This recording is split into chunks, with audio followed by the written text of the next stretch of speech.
Well, that's not... This is just a bad start. I have to wait for a server to play the prologue? Hey, what's going on? And welcome to my review, sort of thing, of Battleborn. The game in the wrong place at the wrong time. This video is for people like me that were sort of excited for Battleborn, kind of hyped before it came out, but didn't want to invest $60 to $80 for it when it released. Especially with Overwatch coming out around the same sort of time, and then you just kind of never got around to it. Now, for the uninformed or just out of the loop, Overwatch and Battleborn are the same kind of game with different art styles. And saying that would be completely wrong, so let's just cover that right now, and we'll get it out of the road so that we can focus purely on Battleborn and not just comparing the two.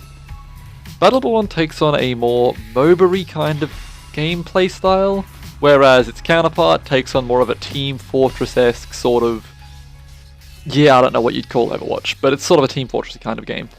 The similarities pretty much end with the basic structure, which is match-based leveling, and there are different heroes you can play, or classes, whatever you'd like to call them. Yay, very exciting stuff.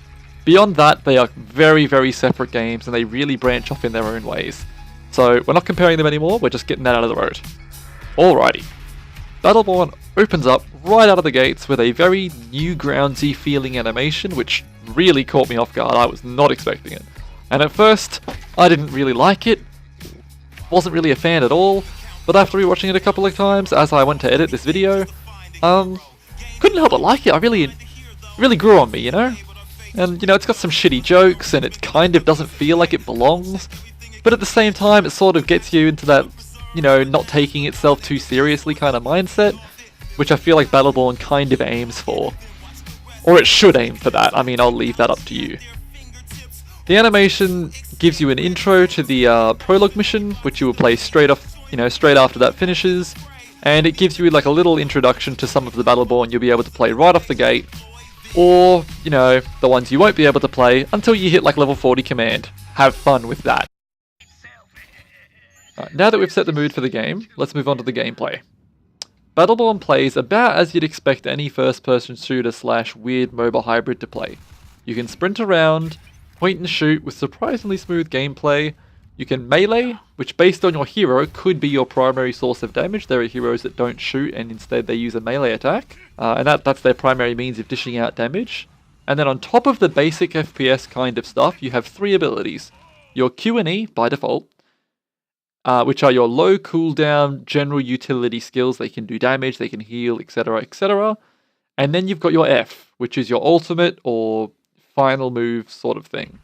Normally a long cooldown giant punch in the face for any enemy that cops it. For the heroes, champions, and action figures that I played, the Q and E skills were all I really needed. I didn't find myself using the ult too often. The only time I really remembered to use my ult was when I even remembered that I had it. I was just like, oh, that's right, the F button's a thing. Now that's not to say that that's a bad thing, it just meant that the Q and E skills were powerful enough to be useful, and I didn't really need to rely on an overpowered ult. Which, speaking of, all the heroes I played had a very strong ult, which made it satisfying to use. It did enough of a damage to be really useful, but it wasn't some stupid, silly one-hit ability that you just spam as soon as anything with a decent health bar came along. Now, on to staying alive as you run around using all these fancy pants abilities. Health is organized into shields and hit points, or just blue and green stuff, whatever works.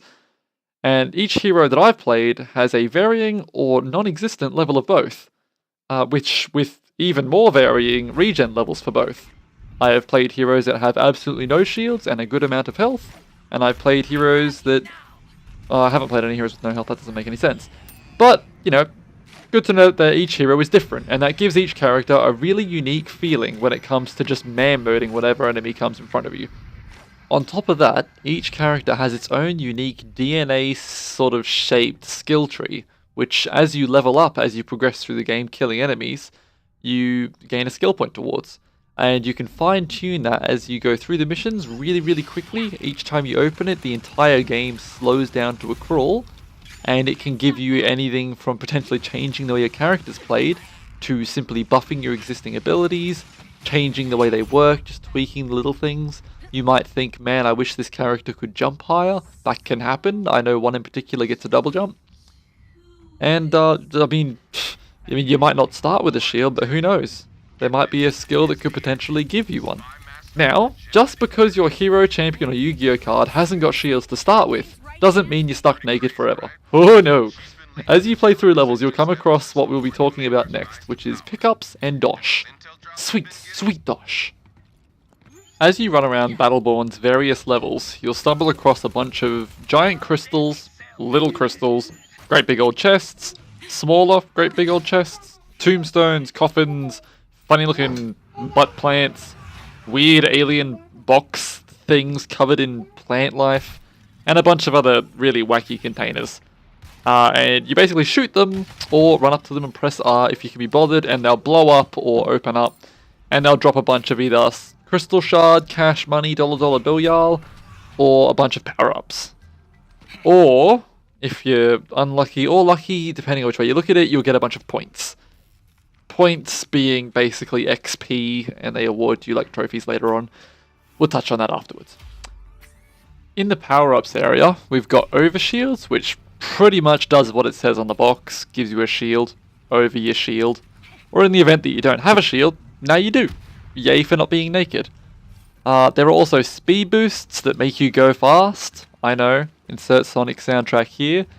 Or cooldown reductions, which makes your abilities, get this, recharge faster.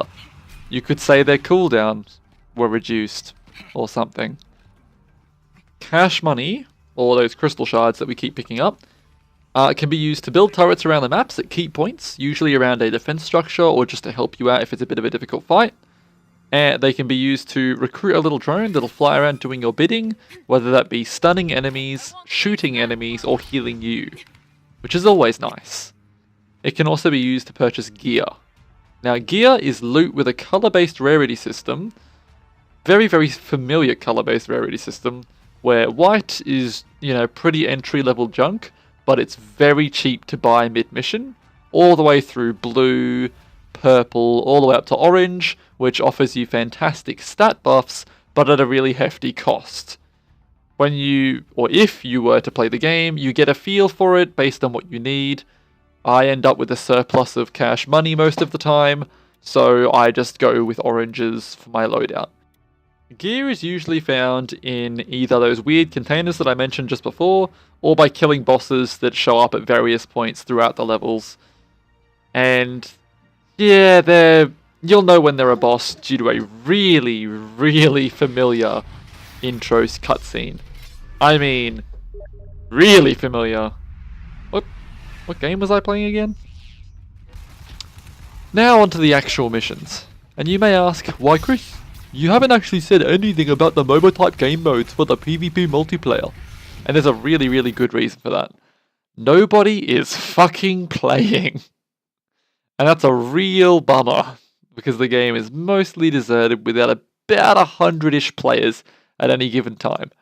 Which, compared to the dev's previous title, Borderlands 2, which still has about 6,000-ish players all these years later, kinda sucks, but it's okay. You know why? Because while I came in expecting to play some fairly popular MOBA-y kind of first-person game, I ended up really, really enjoying the game's more relaxed and sort of fun-loving story missions, which I might have missed completely if I was sitting there, grinding away in the PvP. Anyway, moving off that little tangent I went on, the game's missions are mostly go from point A to B, defend point B, or go kill bad guy at point B. The defense is very Sanctum-like. If you ever played Sanctum, the tower defense game, it's very much like that. You can mostly fight off the enemies on your own, but if you need help, you can build yourself some towers in these key defense points like I mentioned before. Or, in the instance that you end up with an attacking kind of objective, you go to point B, you'll grind through a bunch of little, cannon fodder, go through a couple of mini-bosses, eventually end up fighting a giant confused spider robot. Now, while some of that sounds boring as hell, the game really does ease you along with a fuckload of just generally crappy jokes. I mean, I'm throwing jokes at you that are about the same quality as most of the stuff you'll get in the game. Now, I know that sounds awful, but every now and then, the game will hit you with a gold one-liner, and you'll sit there and you'll have a good chuckle, and it's all worth sitting through the terrible jokes, which is fantastic.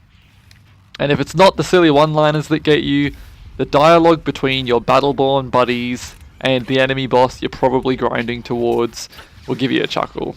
Each boss I've encountered so far has been really unique and has had an entertaining little personality of its own.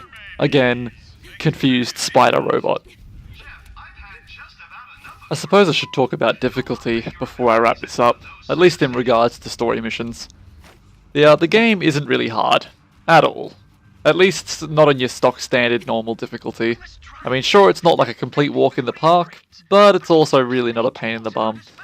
You've got your standard little cannon fodder enemies, your large inversions of the cannon fodder, the ranged pains in the arse that just sit back, and a few enemies that are a bit more annoying to kill rather than hard. Once you've dealt with all of that, you might end up finding a mini-boss or two, which are usually just like a smaller version of the primary boss. We'll go through these one at a time and really generalize here just for convenience and to save your time. Your cannon fodder enemies, pretty standard. I'd compare them to like a grunt in Halo. Fairly weak, die in a few hits, very easy to kill. All pretty much the same kind of thing. A little robot, little beast type creature, you know, a couple of hits and they're gone. Then you've got your slightly tankier variants, which are just bigger, you know, a bit more in your face. And, you know, same old, shoot them enough they die. Then you move on to your ranged pains in the bum that I mentioned, and they're usually very weak, but they sit way off in the distance with like some kind of sniper rifle, or what I would assume is a sniper rifle. Just a very long ranged weapon, and they'll fight you from there.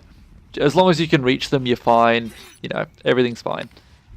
Then you have your weird kind of combo of both, which is the tanky ranged units. They usually sit rather close, but they hit you with a very fast firing weapon, and they usually chunk you down a bit. You generally want to deal with them sort of pretty quickly before they rip your shields a new one, if you even have shields. Next you have your more annoying enemies. Now they are the ones that probably the most intuitive to fight, in the sense that you kind of know once you start shooting them a few times and they come up immune to the damage, you know, okay, there's a sweet spot to this. And once you find out where that sweet spot is, in the case of some of them, it's a gem in their chest. But once you figure out where that spot is and hit it a few times, you know, you're good to go. Then come the bosses, big and small. We're not going to talk about the little mini bosses and the big bosses separately. We'll just generalize them into one. Now, the bosses are really fun to fight. I mean, they might be predictable and pretty repetitive sometimes, but I really enjoy the whole experience. They'll jump in and out, they might change when they jump in and out, they might talk smack the whole time, they might end up, you know, just generally doing really weird, unexpected things. Some of them are just a pain in the ass and they'll jump out and just shoot a bunch of missiles at you. You know, that sucks. But, you know, it's pretty standard. If you've played a game with any type of boss, you find the sweet spot, you hit them while they're down during that, either like the sweet spot phase, thanks. You hit them in your sweet spot, or you hit them when they're down. You know, if you've hit that sweet spot and it knocks them over, just lay into them. Usually you find one spot that works, or you press a button, and that'll open up a weakness, which you then just go ham on. You find the sweet spot and you win those fights with these. Battleborn story missions aren't hard, but they're not really meant to be, I suppose. And if you feel like it's a bit too easy, there is an advanced option for those out there that are feeling a bit hardcore. Now, I've done my best to highlight the better parts of the game, while still recognizing that there are some shoddy bits. But before we wrap things up, I feel like I've really got to talk about a few things that I think really just led to the whole 800 player base. And the things that I think, in my really unimportant opinion, could really salvage the game. Now, firstly, tweak the microtransaction system. I saw a really big thing about this, how a bunch of people were complaining that it was pay to win. I don't know the truth of that. I didn't really look into the pay to win system. But I understand that there are people that are upset about this because you can purchase gear, I think it was. And, you know, just make it so that you can't purchase gear. Simple. It doesn't affect me as I simply don't play the PvP, but I can understand the frustration that that must cause people. And secondly, just accept that they made a bit of a silly choice with their time frame. When they released the game, they should have known that it wasn't the greatest idea. I mean, they could have made up an excuse to delay it. It would have been frustrating, but they could have just done better. In releasing, at least. Not with the game. I mean, they did their best, and I really appreciate that. But just releasing right next to Overwatch was such a bold move that just did not go well. And maybe just adjust for what the game has become now, rather than what they may have intended it to be. It may have been intended to become like a really popular, successful game, with like a really active player base and next to no queue times. But as that simply didn't happen, they might want to adjust to their current smaller player base, maybe by releasing more co-op focused story missions or just little mission game modes. I mean, co-op is what made their previous games so successful after all. So I hope they can really think about that and adjust their game for the better. Anyway, I hope you've enjoyed this mess of whatever this was, and while it might not have been funny or anything, I hope it was at least informative. I really hope you at least learnt something. Maybe you reconsider the game. I really hope that, I mean, if you've watched this long, hopefully it's just done something. I'm in your head now. Anyway, I'm Chris, I'm a gigantic dickhead, and this has been my take on Battleborn.